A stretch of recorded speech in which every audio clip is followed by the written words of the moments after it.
Coquitlam-Millardville. Thank you, Honourable Speaker. There are more than 70 homeless camps in Metro Vancouver. They're in communities from Chilliwack to Abbotsford to Maple Ridge and in Surrey. More than 70 camps, Honourable Speaker, and there's thousands of others who don't have a home.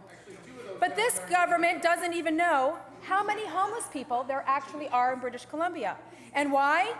Because they actually refuse to do a province-wide count, making it very easy for this government to completely ignore this crisis.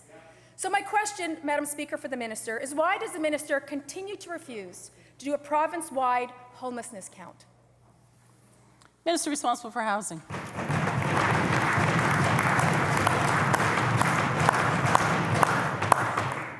Well, thank you, Madam Speaker. And a number of the communities a member just actually said we're in Metro Vancouver are actually not in Metro Vancouver. So, well, let's not get troubled by the facts. No, that's not true. Fact of the matter is, in the city of Chilliwack, we've just purchased. Abbotsford, Chilliwack. Sorry, those are just facts. Just facts. Just facts. Let's not worry about the facts, shall we? Members. This House will come to order. Sorry, we'll get you a map. We'll get you a map. We'll get you a map. Member. Better rewrite the supplemental.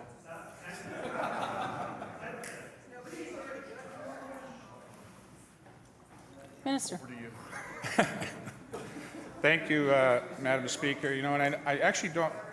I missed the letter from the member from Coquitlam-Millardville saying thank you for 3030 Gordon, the supportive housing and shelter that was purpose-built in that community at the expense of dollars paid in by the provincial government.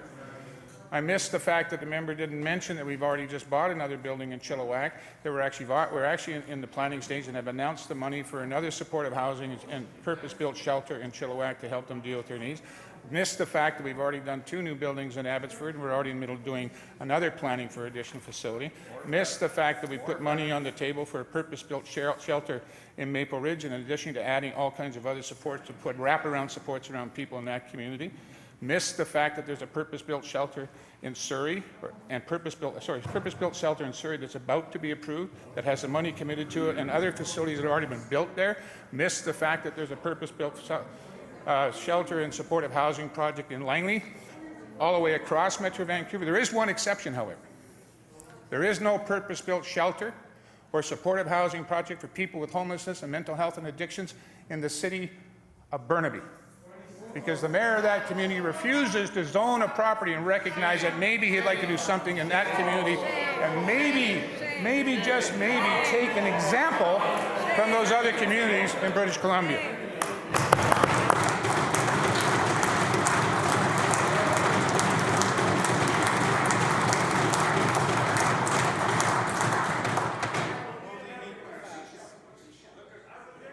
Members, this House will come to order. Coquitlam-Millardville.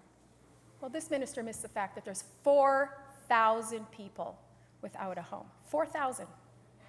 And also seems to take lightly, and I wonder if the member from Chilliwack and the members from Abbotsford think that it's okay that this minister takes it so lightly that there are homeless camps there too.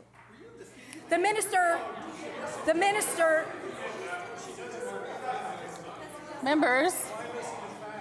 The people in these communities know how bad the homeless crisis has grown under this BC Liberal government. Whether they're in Chilliwack or Abbotsford or Surrey or Maple Ridge, they all know how bad it's gotten. They live with it every day.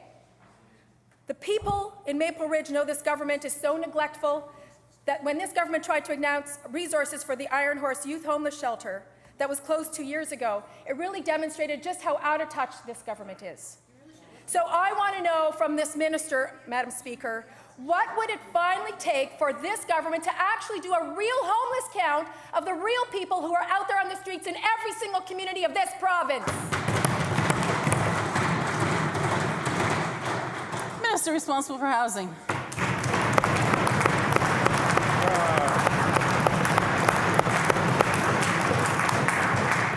You know, Madam Speaker, this morning I sat in this House and I listened to the member opposite advocating to open an old building for people who are homeless and mental health and addictions on the Riverview lands. not even thinking that maybe there might be asbestos in the building, but it's okay for those guys to go live there, right? You don't like it, do you? Members. You have this warehousing Members. mentality towards housing and mental health and addictions. Minister, just wait.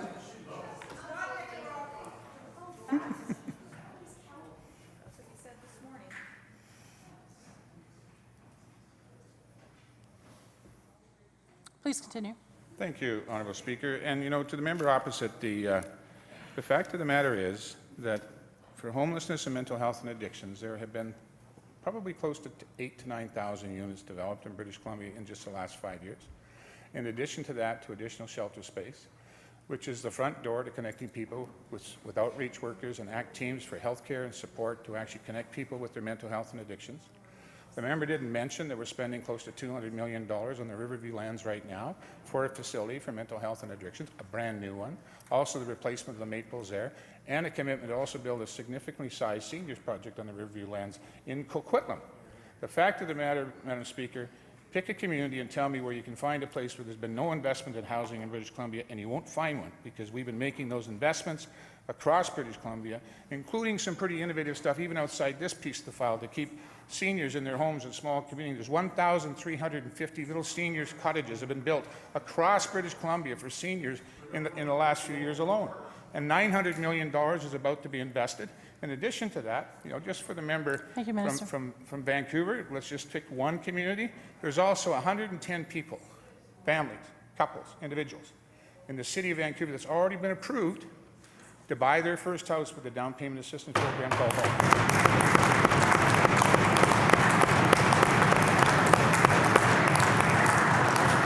Madam Speaker, they won't actually admit the fact that don't support anything to do in housing, so when the budget comes, you see the millions for housing, get up and vote for the budget.